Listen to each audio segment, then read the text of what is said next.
पिलामाने तुमको आज क्लास को स्वागत करुच्ची। आमे कार्टेशियन कोऑर्डिनेट ऑफ पॉइंट्स रो एटा गोटे सीरीज रे आमे चैप्टर वाइज चैप्टर कवर करि चलचे। First Cartesian coordinate of points रो पार्ट 1 पार्ट 2 कवर करले, तापर आमे एरिया ऑफ ट्रायंगल कवर करले। वर्तमान जो चैप्टर टा आमे कवर करिया को जाउचे सेटा बहुत बहुत इंपोर्टेंट चैप्टर। एइथिरु क्वेश्चन तमरो प्राय सब वर्ष आसुची, तेणु एई चैप्टर टा भलो भाबे बुझिबो। तो चैप्टर टीर ना हला सेक्शन फार्मूला। सेक्शन फार्मूला रा होची मीनिंग कोन ओडिया रे कहले विभाजन। तो एटा सेक्शन माने केमिति इंटरनली या बा एक्सटर्नली माने अंत विभाजन बा बहिर विभाजन हेची, आमे सेही विषय रे देखिबा। जदि गोटे गोटे दुईटी बिंदु को अन्य एक तृतीय बिंदु, जदि दुईटी बिंदु को जोग करुवा सरल रेखा को अन्य एक तृतीय बिंदु जदि अंत विभाजन करे ताको कहंदी इंटरनल डिवीजन। जदि सेही परि भाबे दुईटी बिंदु को जोग करुवा सरल रेखा को जदि गोटे बिंदु बहिर भाबरे बाहरे ताको दुई भाग रे डिवाइड कर दोउची, तबे ताको कहंती एक्सटर्नल डिवीजन। तो केमिति से जिंसटा होउची आमे आसो बुझिबा। तो ये दुईटी बिंदु मुझे जमती कहली ए आउ बी, ए रो कोऑर्डिनेट हला x1 y1, बी रो कोऑर्डिनेट हला x2 y2। तो एठी ए आउ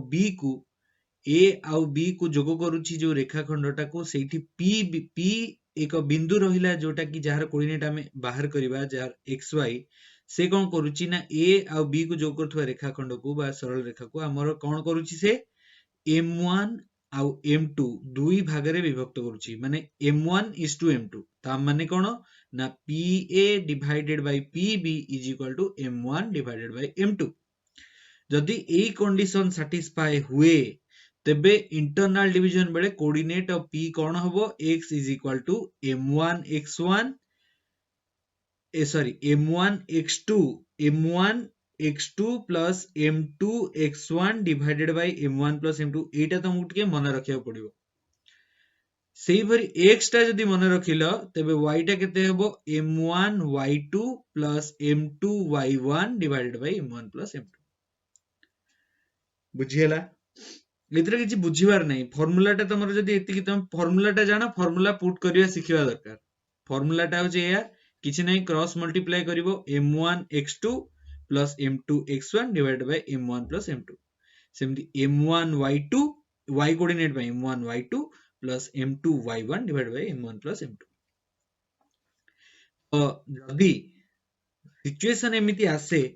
m1 आउ m2 द्वय समान भाबरे विभक्त दियो। माने करो a आउ b, a coordinate b coordinate जहां भी था, उदाहरण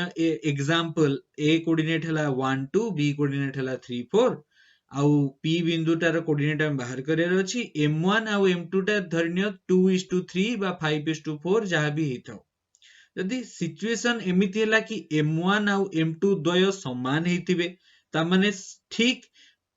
जदि समान हेले, जदि m1 जो दुईटी दुई खंड रे विभक्त होची m1 आउ m2, जदि दीटांक समान हेतिबो ता माने p बिंदु निहाती रूपे मध्य बिंदु हेतिबो कि नहीं। कारण समान भाबरे ए बी रेखाखंड को दुईटी समान भाग रे विभक्त करि देछि, तेनु m1 आउ m2 समान हेले। जदि m1 m2 समान हेले बे हमर p is the mid point of ab। सेही केस रे कोन होबो, जोठी हमें m2 लेखुथिले सेठी m1 लिखि दबा। तो तमरो जो फार्मूला x रे थिला कोन, एठी m1 x2 plus m2 x1, m2 जगह रे m1 लिखि दियो, आ एठी तळे भी m2 अछि सेठी m1 लिखि दियो। तो तळे हि जिवो 2m1, सेठी ऊपर कोन हि जिवो m1 कॉमन गले x1 प्लस x2। तो m1 आउ तळे 2m1 रो m1 कटि गले रहिबो केते x1 plus x2 divided by 2। बुझि परलो? एठी मु सेटा करि कि लिखिछि, एटा को तुम खोली दियो 2m1 हि जिवो ऊपर, एठी m1 कॉमन जिवो पर x1 प्लस x2 m1 कटि गले x1 प्लस x2 बाय 2। सेमिति y रो मध्ये कोऑर्डिनेट केते हेबो, जदि m1 is equal to m2 हुए x रो कोऑर्डिनेट हि जिवो x1 plus x2 by 2, y is equal to y1 plus y2 by 2। Internal division रो एतिकी फार्मूला। बर्तमान हम एक्सटर्नल डिवीजन देखिबा। एक्सटर्नल डिवीजन माने कोन ना ए आउ बी जो बिंदु द्वय जोग करथुवा रेखाखंड पी बाहरे माने एटा एटा एटा रेखाखंड आ कुहाउनी एटा गोटे सरल रेखा माने ए बी को जोग करिकिना जदि हम एक्सटेंडेड करिबा गोटे पी गोटे बिंदु हमर एमति मिलिबो जदि A P divided by B P बी सेटा केते हितबो m1 बाय m2 जदि एई भली सिचुएशन आए ता माने पी टा कोन ए बी मध्य भाग रे अछि कि नाही ए बी रो बाहरे पी बिंदुटा अछि एटा गोटे डॉटेड लाइन हबो ए बी को जोग करिकि ना डॉटेड लाइन बाहर पी गोटे बिंदु हमर बाहर गोटे बिंदु रहला जदि हम ए बी को जोग करी पी पर्यंत जोग करिबा तबे से जो सरल रेखाटी हैला A P divided by B P is equal to m1 by m2 एटा एक्सटर्नल डिवीजन जदि हुए तबे सीधा कथा किछि असुविधा नै सेही समान फार्मूला हमर जोटा इंटरनल और एक्सटर्नल समान रहितिबो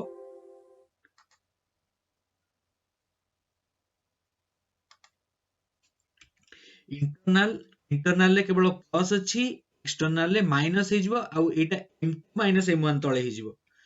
अर्थ हला कोन x1 m2 minus x2 m1 divided by m2 minus m1 एति खाली मने रखिबार अछि y is equal y1 m2 minus y2 m1 divided by m2 minus m1 अच्छा बर्तन हमें आ गोटे इंपोर्टेंट क्वेश्चन इंपोर्टेंट जस्ट एटा थर्ड एटा माने 1 2 3 इंटरनल डिवीजन रो फार्मूला गोटे जानलो इंटरनल डिवीजन जदी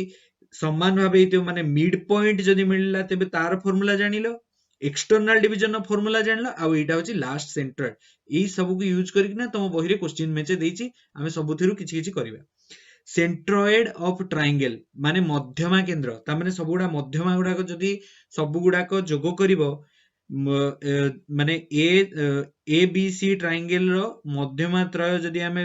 एकाठी जोग करिवा जो बिंदु रे जोग होंती सेही जो केंद्रटा होय एटा जी तो सेही जो मध्यमा त्रय जोटी छेद होंती ता माने हमें देखि पारुचे से जी पॉइंट टारे कोन होची ना प्रत्येक मध्यमा को 2:1 रेशियो रे सेटा डिवाइड करूची माने बी रो मध्यमा को जी बिंदु 2:1 सी रो मध्यमा को जी बिंदु 2:1 ए रो मध्यमा को जी बिंदु 2:1 रेशियो रे डिवाइड करूची तो तमरो जे मध्यमा केंद्र जो रहिला जी रो x कोऑर्डिनेट और y कोऑर्डिनेट केते होबो सीधा सीधा मिसे देबो एठी कोन हेतिबो मु एठी लेखिनी ए रो धरिनियो हे गला तमरो ए रो कोऑर्डिनेट हैला x1 y1 b रो x2 y2 c रो x3 y3 हेले सीधा कथा x1 + x2 + x3 by 3 y1 + y2 + y3 by 3 एति की होची फार्मूला एति क्लियर हैला वर्तमान क्वेश्चन करबा भलो भाबे बुझिबा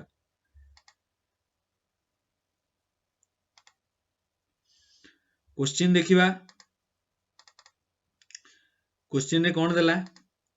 find the middle point of 3 6 - 9 4 middle point रे कोन करिया जाय म तुम कहितली मिडिल पॉइंट बेले x1 + x2 by 2 y1 + y2 by 2 सीधा कथा एटी तमरो कोन अछि x1 केते एटा x1 plus x2 ता माने 3 - 9 divided by 2 एटा हैला तमरो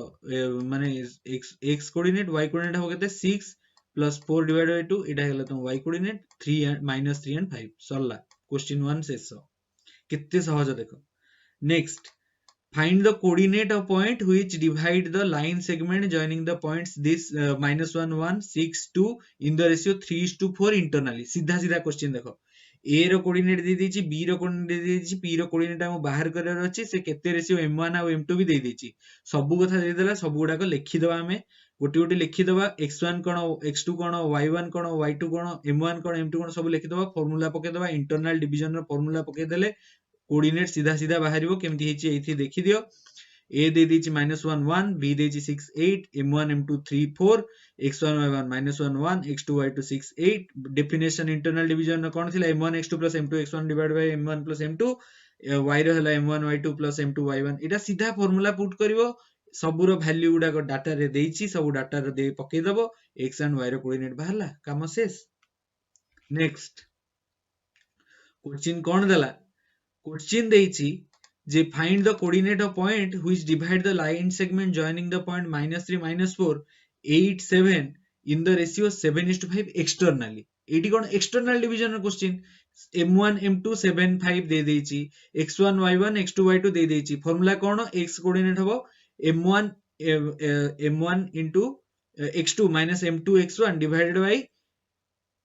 m2 - m1 तो तुम एटी करि परिबो तो एटी कौन है m1 x2 minus m2 x1 divided by m1 minus m2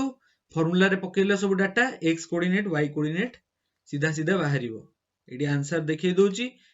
answer एटू देखो नले निजे निजे खाता रे बाहर करी चेक कर दियो आंसर केते बाहरछ x रो वैल्यू तोन बाहरियो -41 divided by 2 y रो कोऑर्डिनेट बाहला 69 divided by 2 हे गला तापर देछि आ गुटे क्वेश्चन देछि कोन ना find the coordinate of points trisecting the line एटा बढ़िया question find the coordinate of points trisecting the line segment joining the points 1 -2 and -3 4 trisecting रो माने कोन bisecting माने दुई भाग trisecting माने कोन तीन भाग ता माने एठी केतेटा पॉइंट निहाती रूपे गोटिए बिंदु गोटिए सरल रेखा को गोटिए बिंदु गोटिए सरल रेखा को कदापि तीन भाग रे करि नथिबो ता माने निहाती रूपे जोड़िए बिंदु थिबो माने ए आ बी मध्य निहाती रूपे जोड़िए बिंदु थिबे जहा कि तमर ताकू तीन भाग रे विभक्त करिवे ए आ बी रो कोऑर्डिनेट दे देला हमकु जो बिंदु द्वय ट्राइसेक्टिंग करचंदी दुई टांगर अलग अलग कोऑर्डिनेट केमिति बाहर करबा देखिबा अच्छा ट्राइसेक्टिंग रो अर्थ होची कोन तीन समान भाग तीन समान भाग जदि हे गला तो एठी तुमको रेशियो आउ तमे कहबो कि m1 m2 तो हमहु देइनी हमें केंति बाहर करबा किंतु एठी क्वेश्चन भितरे लुचि के अछि केमति अछि देखो एठी देखो मु एठी कर देछि आराम से देखो सॉल्यूशन ना बुझो तो एठी कोन हला जेतेबेले हमें तीन समान भाग रे कर दोचे एठी देखो a रो कोऑर्डिनेट देला b रो कोऑर्डिनेट देला p एंड p डैश जार p रो coordinate xy and p dash रो coordinate x dash y dash हला तो जदि हमें एटा ट्राइसेक्टिंग हुए ट्राइसेक्टिंग जेतेबेले होउची ता माने एटा तमरो A P is equal to P dash is equal to p dash p ता माने जदि हमें p रो कोऑर्डिनेट बाहर करबा सेतेबेले p डैश को लुचेई दियो p डैश को जमा देखो नाही एटा गोटे बॉक्स रे रखि दोछि धरनियो p डैश एटी नाही जदि p रो कोऑर्डिनेट बाहरियो तबे a p divided by pb is equal to 1 divided by 2 होबो कि नहीं कारण तीन समान भाग माने ये गोटे भाग को ये pb टा दुई भाग होबो कि नहीं तो तमर m1 आ m2 मिली गला x1 y1 x2 y2 मिली गला तमे p रो कोऑर्डिनेट बाहर करि परिबो सेही परि भाबे जदि हमें p डैश रो तमे कोऑर्डिनेट बाहर करियो चाहछो सेतबेले p को लुचेई दियो जदि p को लुचेई देबो तमे कोन देखिबो a p dash divided by p dash b is equal to 2:1 होबो कि नहीं ता माने m1 एटा तमरो धरिनियो m1 हला आ एटा m2 हला तो m1 m2 तो हम वैल्यू पाई गलो and x1 y1 x2 y2 row value जणा अछि एबे आ किछि असुविधा नै खाली वैल्यू पुट करबा इंटरनल डिवीजन फार्मूला तुमको ऑलरेडी फार्मूला दिया है m1 x2 m2 x1 divided by m1 m2 m1 y1 m1 y2 m2 y1 divided by m1 m2 सीधा सीधा p रो कोऑर्डिनेट p आ p डैश रो कोऑर्डिनेट बाहरी जीवो सब गुडा को एठी बाहरी छि सब वैल्यू पुट करा हिची मु एठी तुम खाली शो धीरे धीरे शो कर दोची तुम चेक कर दियो निजे खाता रे करिवो आंसर बाहर करिवो p रो कोऑर्डिनेट हला -1 डिवाइडेड बाय 3, 0 p डैश रो कोऑर्डिनेट हला -5/3, 2 क्लियर मु भाबुची मु जेति की मु गोटी क्वेश्चन सब वेराइटी रो करैछि तमरो काम हला प्रति वेराइटी रू मेंचे मेंचे क्वेश्चन करिवो 3-4 क्वेश्चन जदी लाग करिवो तुमे प्रैक्टिस कर दबो तमरो ए चैप्टर रो कोनोसी डाउट रहइबोनी जदी किछि डाउट रहउची तुमे कमेंट सेक्शन रे तुम डाउट भी पचारि परिबो जदी किछि न बुझी पारलो तुमे डाउट गुडा को जहां भी रहउची मते जणैले मु सेही हिसाब रे किछि इंप्रूवाइजेशन वा किछि तुम डाउट क्लियरिंग जिंस भी तुम बुझेई देबी मु जदी भाबुची तुम वीडियो टे जदी भलो लागुची वीडियो टा को लाइक करिवो आउ चैनल को सब्सक्राइब करिवो निज सांग मान सहित शेयर करिवो आउ रहुची धन्यवाद।